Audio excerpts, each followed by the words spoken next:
Have you ever wondered what your future might look like in 10, 15, 20 years' time? What you physically look like? What your emotional state would be like? Your spiritual. I think as humans, this is something that we tend to forget or perhaps don't sort of reflect upon very often. So in this episode, we're going to dabble into understanding this. I'd like to explore some insights around saving, starting to be able to save and put monies away for future use.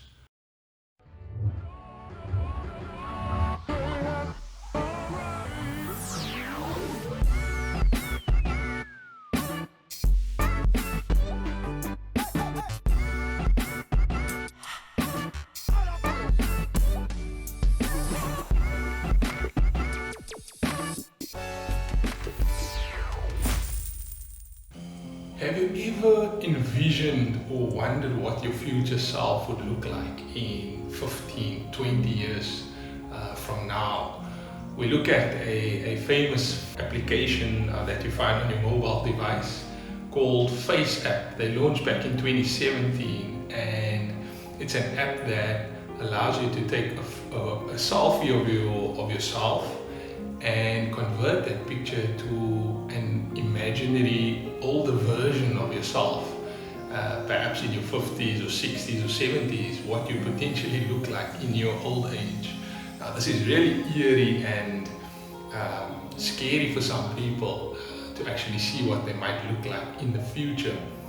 But imagine you are able to take the same concept and envision yourself in the future from an emotional, spiritual, financial, every aspect of your life. And let's call it getting a perspective on your future life. It does allow you to envision the type of future that you might want. And it really starts, 10, 15, 20 years back. If you speak to dietitians around eating healthily, and it's all about the lifestyle and the steps that they've taken 10, 15, 20 years ago has had a tremendous effect on their health, their well-being, their lifestyle, etc., just by following certain steps while early on and avoiding takeouts, for example. Research by behavioral psychologists has shown that a part of our brain, our human brain, is to be able to envision the future and imagine and create some perspective of what the future might hold for you. Now, one's reality can take different paths depending on the choice that you make. But it's really about practicing this part of the brain and envisioning a future. And because this is a personal financial, I think one of the biggest stumbling blocks that we all face is to be able to envision a future of oneself, a financial future. You have these aspirations, dreams, goals, etc. But realistically, sort of painting this picture of what it might look like in 10, 15, 20 years' time really start at the beginning stages. And we all would want a future where we have better relationships with our spouse, we are better parents, we are better colleagues, we are better leaders in our communities, we are better children, and we are better, healthier people, living an active lifestyle. And envisioning this and how to get there, following those small steps, is what is key to taking that leap. As the saying goes, that small stones make big mountains, in the fact that each and every stone that is built up is creating this monumental mountain. Through this, taking individual steps into what you'd want your future to look like really starts now. We are probably all accustomed to the saying that with savings, with investing, it's all about starting early, starting by your first paycheck. As soon as you start earning an income in your life, whether you're in your teens, whether you're in your early 20s, etc. Starting early. That's really going to set you apart and create this financial future for yourself. But realistically and practically, not everyone is in this boat, or everyone has this opportunity. And perhaps if you've missed 5, 10, 15 years of not being able to save as much as you'd like to because you were paying off student debt, or that you had a bond on your first home and that you were still paying off, for the first 15, 20 years of your career, this might have been your situation. So it depends again on your personal situation, because some did, and you can check out the video around looking at this topic of paying off bad debt versus saving or investing, that not all debt are bad. And like a home that is a physical asset, depending on the finance arrangement that you do have, it can be seen as a good asset because property increases in value over the years.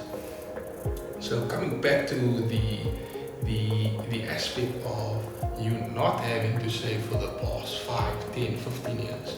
Don't be bogged down and hamstrung by what happened in the past, and the fact that you haven't made a start yet is what you should be focusing on. Start today, and if it means that you're putting away 200 rands or bucks per month, it is a start. Then to review your situation in 6 months' time, and if you can afford 500 rands or 1,000 rand a month, then bump up that savings that you're making on a monthly basis.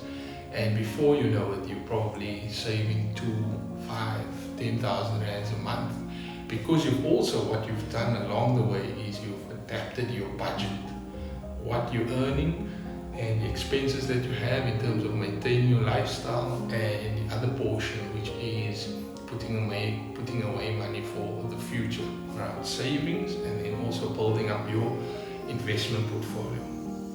And I think also what's important, if you have missed 10, 15 years of not being able to save enough or not saving at all, is then getting yourself into a situation where you're now you're consuming yourself, you're consuming your time with finding that home run investment opportunity or market opportunity that's going to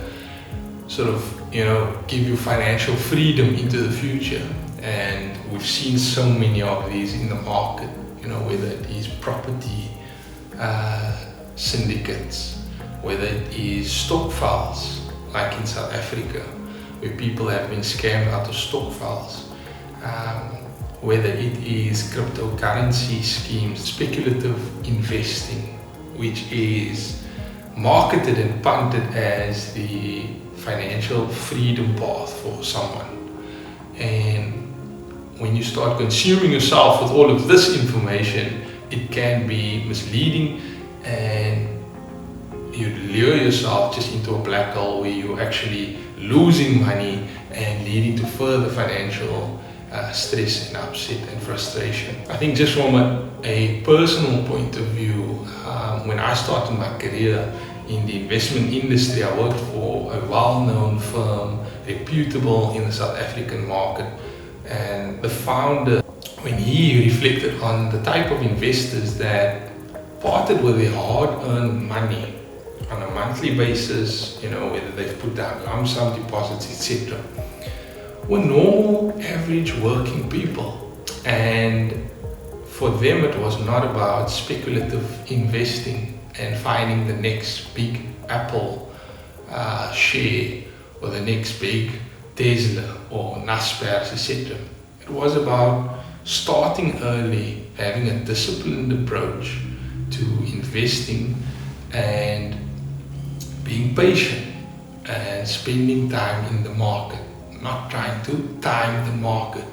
And this is just another philosophy around starting early and not consuming yourself around chasing speculative investments because of satisfying that need for instant gratification, because of the times that we're living in, and consumed by a lifestyle of the glitz and the glam, and getting there takes hard work. Whether you're looking at Jeff Bezos, founder of Amazon, Tesla, Apple, There's so many examples in the business world, in the religious world, in the sports fraternity. So in closing, and some last insights is, don't bog yourself down and consume your time with chasing the next best home run in terms of investing or savings that's going to lead to financial freedom for yourself. I'm not saying that it's impossible, but it's highly improbable. So rather focus on the things that is in your control by starting early, putting monies away, spending less than what you are earning. And if you do come across the speculative investing like cryptocurrencies or forex trading or sort of a pyramid scheme structure or just a highly aggressive investment opportunity, do your homework, do your research, speak to professionals in the market like a financial advisor. Money Council is all about sharing insight and educating about personal finance, but it's not financial advice. So if you need to seek financial advice, speak to a certified financial planner that is accredited by the FSCA as well. Do like and subscribe to the Money Council on Instagram and Facebook, and share this video with whoever you think would benefit from it. I thank you. Until next time, ciao for now.